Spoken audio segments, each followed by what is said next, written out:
Listen, we need to have a serious talk about where you're keeping your hard-earned cash, because if you've spent 40 years building a nest egg, the last thing you want is to feel like your money is being held hostage in a digital vault. You see these flashy apps on your phone with the bright colors and the easy buttons, and you think, oh, this is where the modern world is going. But I want you to ask yourself, when it comes time to actually pay your mortgage or fund that dream trip to see the grandkids, is it actually easy to get your money out of Robinhood?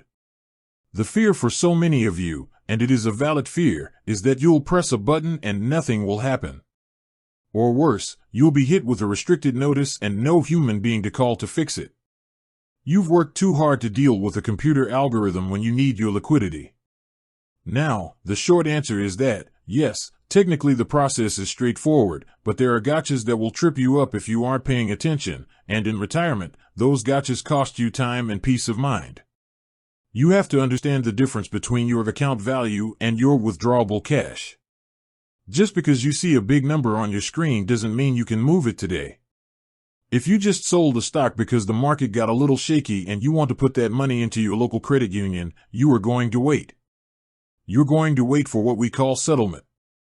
That's 2 business days where your money is essentially in limbo. If you try to pull it out before then, the app is going to say no, and that's when the panic sets in. Don't let it. It's just the rules of the road. But here's where I really want you to be careful, the limits. If you are sitting on a substantial portfolio, and I hope you are, you need to know that you can't just move $500,000 in one afternoon. Robinhood has daily withdrawal limits, usually around $50,000. For many, that's plenty. But if you're trying to buy a condo or settle a major bill, you have to plan weeks in advance, not days. If you don't, you're going to find yourself in a bind, and there is no physical branch for you to walk into to demand your check. And please, check your account status. If you've been a gold member or you've been trading on margin, which I've told you time and time again is a dangerous game for a retiree, you might find that you can't withdraw your cash because it's being held as collateral. You have to pay back what you owe the house before you can take your chips off the table. So, what is your actionable takeaway today?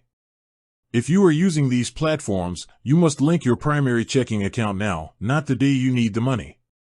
Verify it today. Make sure the names match perfectly.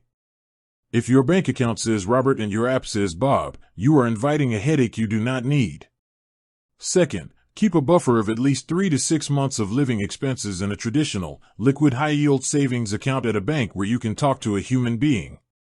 Use the app for your growth, but use a bank for your life. Retirement is about security. It is about knowing that when you reach for your wallet, the money is there. Don't let a settlement period or a technical glitch stand between you and your freedom.